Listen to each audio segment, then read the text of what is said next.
आएगा वो M1 का लेना क्या? हाँ, चाक लेना M1 का। Good morning class. आज की वीडियो फ्रेंड्स ये ऑफलाइन शूट हो रही है। हम अपने कोचिंग सेंटर में वहाँ पर ही वीडियो हम शूट कर रहे हैं कि जहाँ पर बहुत सारे बच्चे बैठे हुए हैं और पढ़ रहे हैं। तो क्या पढ़ाना था आज? हमें पढ़ाना था बायोलॉजी में क्या? रक्त, ब्लड। आज हम बायोलॉजी का एक टॉपिक डिस्कस करेंगे, ब्लड यानी रक्त किसे कहते हैं। देखिए, ब्लड जैसे इंग्लिश में ब्लड, इसे हिंदी में रक्त कहते हैं और उर्दू में लहू कहते हैं। रक्त, रक्त यानी जिसे हम कहते हैं ब्लड। इस रक्त यानी ब्लड की स्टडी करना कहलाता है हमारा सेरोलॉजी। सेरोलॉजी। और इसी को हम लोग कहते हैं हेमिटोलॉजी। हेमिटोलॉजी यानी कि ब्लड की स्टडी दो तरीके से होती हैं, एक तो सेरोलॉजी और दूसरा हेमिटोलॉजी। तो ब्लड की स्टडी करना सेरोलॉजी भी कहलाता है और हेमिटोलॉजी भी कहलाता है। और जो हमारा रक्त होता है यानी कि ब्लड जो होता है वो क्या होता है? जो ब्लड हमारा क्या होता है? तो ब्लड हमारा होता है प्राकृतिक कोलाइड। क्या होता है? नेचुरल कोलाइड होता है। क्या होता है भाई? नेचुरल कोलाइड होता है, प्राकृतिक कोलाइड होता है। बहुत सारे लोग नहीं समझ में आ रहा होगा हमने यहाँ पर भी बहुत सारे लोगों को नहीं समझ में आ रहा होगा कि कोलाइड किसे कहते हैं।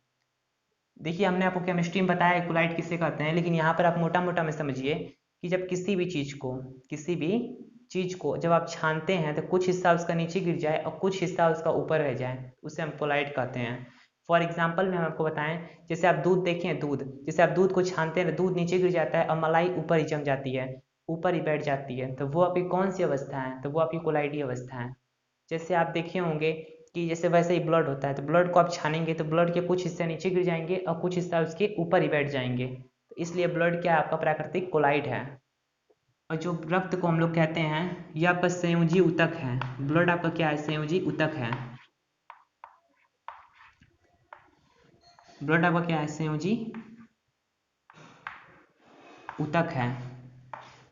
अब इस संयोजी ऊतक का मतलब कनेक्टिंग टिश्यू है। कनेक्टिंग टिश्यू किसे कहते हैं? यानी कि जो पूरे बॉडी को कनेक्ट करके रखा है। यानी कि अगर हम हाथ काटेंगे तो भी ब्लड निकलेगा, पैर काटेंगे तो भी ब्लड निकलेगा और नस काटेंगे तो भी ब्लड निकलेगा। इसका मतलब क्या कि जो ये ब्लड होता है ये एक संयोजी ऊतक होता है, कनेक्टिंग टिश्यू होता है जो पूरे बॉडी को कनेक्ट करके रखा है। तो इतना समझ में आ गया आपको? ब्लड का जो पीएच मान होता है ना, पीएच मान, वो होता है हमारा 7.4। और 7.4 होता है ये क्षार होता है। क्या होता है भाई? क्षार होता है, जिसे इंग्लिश में कहते हैं बेस। अब ये कैसे क्षार होता है? देखिए, आपको पता होगा, पीएच मान आपने पढ़ा होगा। आपको समझा रहा था मैं, यहाँ पे बेसिक में देख लीजिए, 1 2 3 4 5 6 7 8 9 10 11 12 13 14। यहाँ तक जो इस 7 से पहले को हम बोलते हैं एसिड। यानी कि 7 से पहले पीएच मान आएगा तो वो होगा हमारा एसिड यानी अम्ल। और 7 के बाद वाला पीएच मान को बोलते हैं हम बेस यानी कि क्षार। और 7 पर आके रुक जाए तो उसे हम बोलेंगे न्यूट्रल, एन से न्यूट्रल। यानी 7 से पहले आएगा पीएच मान, यानी कि 6.4 हो, 5.4 हो, 3 हो, 3.1 हो, 3.2 हो, 3.3 हो, तो उसे हम बोलेंगे एसिड, वो अम्ल है। अगर वो 7 से बाद आए, यानी 7.1 7.2 7.3 आ जाए, 8 आ जाए, 9 आ जाए, 10 आ जाए, 11 आ जाए, तो उसे हम बोलेंगे बेस यानी क्षार। अगर 7 पे आ गया तो वो होगा हमारा न्यूट्रल। समझ में आ गया? तो इसे हम इरेज कर देते हैं। तो ब्लड का पीएच मान कितना होता है? 7.4 होता है। ब्लड का पीएच मान कितना होता है भाई? 7.4 होता है। अब हम समझते हैं कि मेल में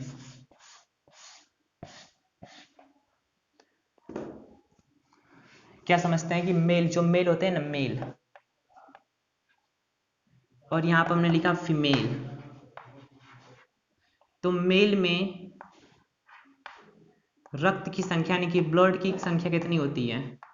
यानी कि सिंपल में समझे कि मेल में कितना ब्लड होता है, तो वो होता है 5.5 लीटर। अब फीमेल में बात करें तो फीमेल में जो ब्लड की संख्या होती है वो होती है 5 लीटर। अब क्या समझे? यानी कि जो मानव में, यानी कि जो आदमी है, आदमी में ब्लड की संख्या होती है 5.5 लीटर, यानी 5.5 लीटर आदमी में होती है। और औरत में कितनी होती है? औरत में खाली 5 लीटर होती है। आदमी के शरीर में 5.5 लीटर ब्लड होता है और फीमेल में सिर्फ 5 लीटर ब्लड होता है। ऐसा क्यों? क्योंकि जो फीमेल में हीमोग्लोबिन की कमी होती है और हीमोग्लोबिन जो होता है वो आरबीसी का निर्माण करता है और आरबीसी हमारे ब्लड में बहुत बड़ी भूमिका निभाती है, हमारे ब्लड की बहुत बड़ा हिस्सा होता है। अगर आपसे पूछ दे कि मानव में यानी कि मेल में रक्त की संख्या 5.5 लीटर है यानी 5.5 लीटर है और वही फीमेल में ब्लड की संख्या जो है 5 लीटर है, तो हीमोग्लोबिन के कमी के कारण फीमेल में ब्लड की संख्या क्या होती है? कम होती है। किसके कारण भाई? हीमोग्लोबिन के कमी के कारण। याद रखिएगा, हीमोग्लोबिन की कमी के कारण। इसको नोट कीजिए, यहाँ पे हम लिख देते हैं हीमोग्लोबिन के कमी के कारण। हीमोग्लोबिन, ठीक, हीमोग्लोबिन के कमी के कारण, हीमोग्लोबिन के कमी के कारण। नोट कीजिए इसे। समझ में आ गया इतना आपको कि रक्त यानी रक्त जिसे इंग्लिश में कहते हैं ब्लड और उर्दू में कहते हैं लहू, इसका स्टडी करना सेरोलॉजी और हेमेटोलॉजी कहलाता है। यह प्राकृतिक कोलाइड होता है, यह संयोजी ऊतक होता है जो पूरी बॉडी को कनेक्ट करके रखता है। इसका पीएच 7.4 होता है, यह क्षार होता है और मेल में रक्त की संख्या 5.5 लीटर होती है, फीमेल में 5 लीटर होती है। ऐसा क्यों? क्योंकि जो फीमेल होती है उनमें हीमोग्लोबिन के कमी होती है, कमी के कारण इसमें कम होता है। इसे आप नोट कीजिए, फिर आपको हम बताते हैं आगे। क्या क्या कह रहे हो? अच्छा, तुमने मतलब मैं देखिए एक लड़का कह रहा है कि हमने राकेश सर से पूछा था कि अब अगली हेडिंग आती है रक्त का निर्माण। ठीक, रक्त का निर्माण यानी कि फॉर्मेशन ऑफ ब्लड। रक्त बनता कैसे है, रक्त का फॉर्मेशन क्या क्या है वो हम देखेंगे। रक्त का निर्माण जिसे इंग्लिश में लिख लीजिएगा फॉर्मेशन ऑफ ब्लड।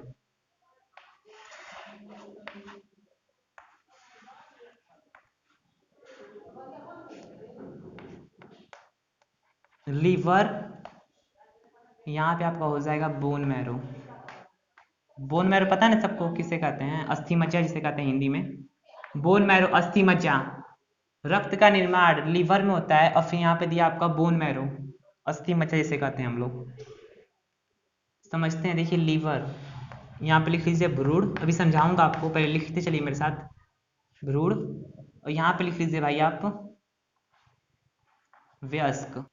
देखिए रक्त का निर्माण दो तरीके से होता है, एक होता है लीवर यकृत में, एक होता है बोन मैरो अस्थि मज्जा में। यानी कि जो वयस्क लोग होते हैं, वयस्क का मतलब क्या है? जैसे हम और आप हुए, तो हमारा और आपका जो ब्लड का निर्माण कहाँ होगा? अस्थि मज्जा में होगा, बोन मैरो में होगा।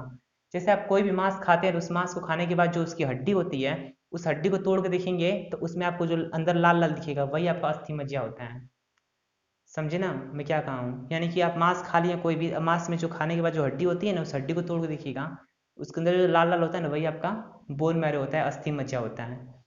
तो रक्त का निर्माण होता है अस्थि मज्जा में। किस लोगों का? एडल्ट लोगों का, यानी कि हमारा और आपका फॉर्मेशन कहाँ होता है ब्लड का? अस्थि मज्जा में। लेकिन जो छोटे बच्चे होते हैं, छोटे बच्चे नहीं जिनका अभी जन्म ना हुआ, जो अभी माँ के पेट में हो, भ्रूण का मतलब होता है माँ के पेट में हो, यानी जिनका अभी जन्म ना हुआ, चाहे वो 3 महीने का बच्चा हो या 9 महीने का बच्चा हो, अगर माँ के पेट में है वो, तो उसे हम भ्रूण बोलेंगे, इंग्लिश में एम्ब्रॉय बोलते हैं। तो उनका देखिए क्या होता है, उनके अंदर अभी ना जो अस्थि मज्जा पूरी तरह से सही नहीं बने होते हैं, यानी कि उनकी हम हड्डियों को अगर जिधर मोड़ेंगे उधर मुड़ जाएंगी, उनमें हड्डी सही तरह से अभी बनी नहीं होती है, इसलिए उनका जो निर्माण होता है ब्लड का वो कहाँ होता है? लीवर में होता है। लेकिन हम लोगों को कहाँ होता है? बोन मैरो अस्थि मज्जा में होता है रक्त का निर्माण। अब देखिए रक्त का निर्माण तो समझ लिए, अब ब्लड हमारा स्टोर कहाँ रहता है? स्टोर का मतलब कि ब्लड हमारा कहाँ रुका रहता है, ब्लड हमारा कहाँ रहता है शरीर में हमारे? तो वो रहता है स्प्लीन में, जिसे हिंदी में कहते हैं प्लीहा, स्प्लीन जिसे कहते हैं हम लोग प्लीहा।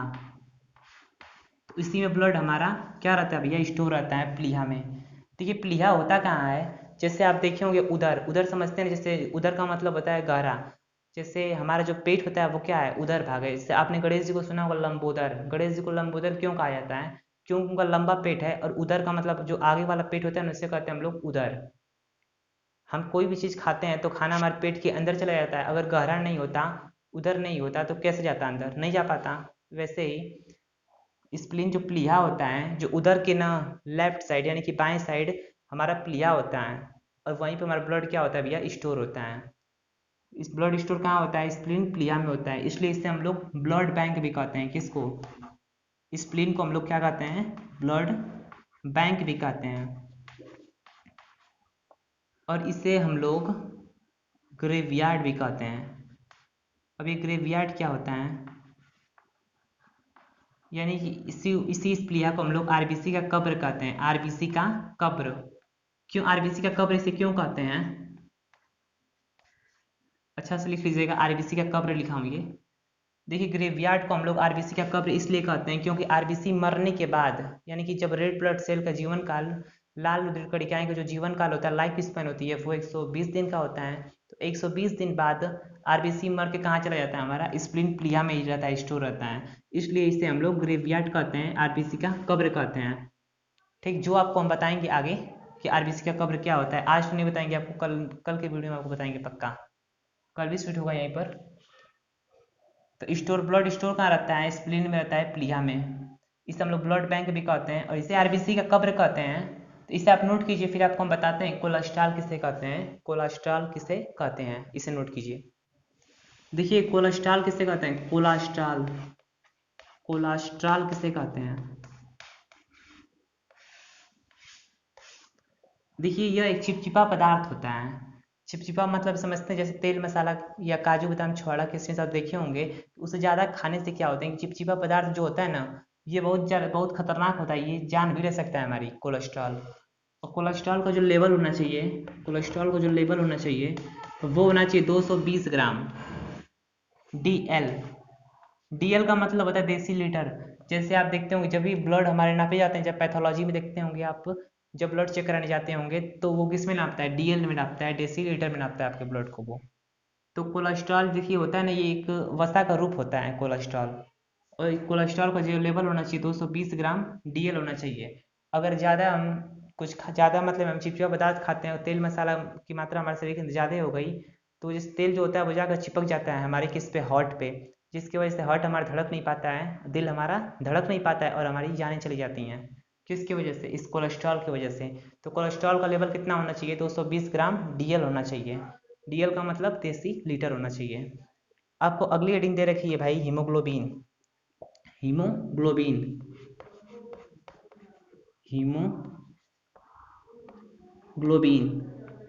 जिसे हिंदी में भी कहते हैं हीमोग्लोबिन ही कहते हैं। देखिए बहुत सारी चीज़ें ऐसी हैं जिनकी हिंदी और इंग्लिश सेम है, जैसे माइटोकांड्रिया, माइटोकांड्रिया को हिंदी में भी माइटोकांड्रिया कहते हैं और इंग्लिश में भी माइटोकांड्रिया कहते हैं। वैसे हीमोग्लोबिन, हीमोग्लोबिन को आप HB भी कह सकते हैं, इसको शॉर्टकट में हम लोग HB भी कहते हैं हीमोग्लोबिन को। तो इसमें देखिए, इसमें आपको दिया गया है मेल और फीमेल, ध्यान से समझना, मेल और फीमेल, क्या मेल और फीमेल। फ्रेंड्स आज की क्लास यहाँ पे ख़त्म होती है, क्योंकि ये क्लास जो सर नहीं आए थे इसलिए मैं पढ़ा रहा था। जो सर पढ़ाते हैं केमिस्ट्री वो सर आ चुके हैं, वो सर पढ़ाएंगे बच्चों को केमिस्ट्री। अगर वो सर नहीं थे इसलिए मैंने सोचा कि बायोलॉजी पढ़ा दूँ, वो सर आ चुके हैं इसलिए वही पढ़ाएंगे बच्चों को।